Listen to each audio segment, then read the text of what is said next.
everybody, Nostalgic here, and welcome to the first ever custom spotlight of an ERTL. Yes, you heard me correct, folks. This time, it's not a take-along made out of an ERTL. This time, it's a character that is completely in the form of ERTL. Yeah.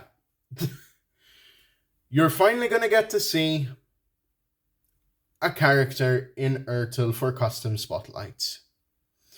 So for this custom spotlight, I would like to show you my ERTL Proteus. I've seen this done before, and I said to myself that this is the only piece of Sir Handel merchandise that deserves to be turned into Proteus. Why, you may ask? It's the only one that has the lamp on the frickin' smoke box. That's a first. Second of all, this custom was a pain to make. If you've seen my short on this custom, then you will know that this guy was a pain to make. Especially because of the fact that I had used the wrong kind of paint. It turned out well for the footplate, but it didn't turn out so well for the body. And for that, I am completely angry. Luckily, I decided to say, screw it, I will use a paint pen to hopefully give this guy a good image. And it worked out one way or another.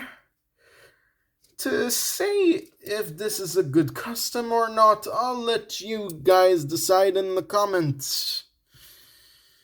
But still, this is Proteus, and I didn't give him a nameplate. I just wrote his name there. Because when it comes to, characters with nameplates, I don't really think that the name on the nameplate matters. If you wanted to have a nameplate, print some decals, that's all I'll say.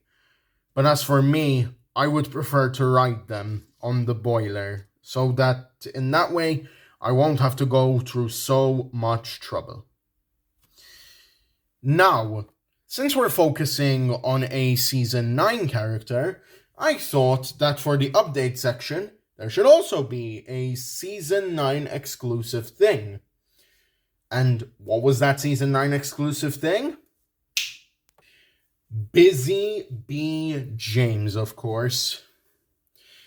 So, what did I do for this one? It's clearly evident by the tender that I used the City of Churros tender chassis and footplate in order to make him. As you can see on the tender below, there's the name, Big City Engine. So yeah, that's one thing about this guy.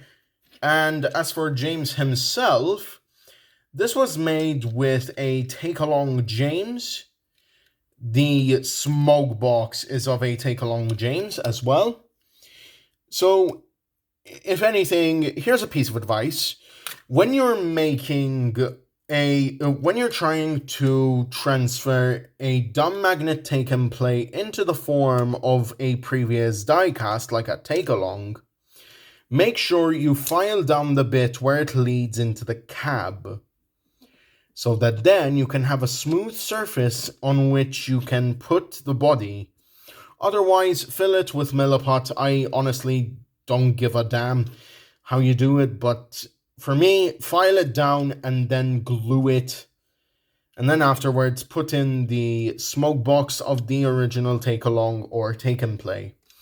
As for James's expression here, this is a CGI James face. I just sanded down his smile and gave him his little scowl that he has throughout the classic series and the hit era. And people would be asking me, why did you make him scowl instead of being sad? Because that's the most times, because this form of merchandise is the most time I've seen James with the scowl.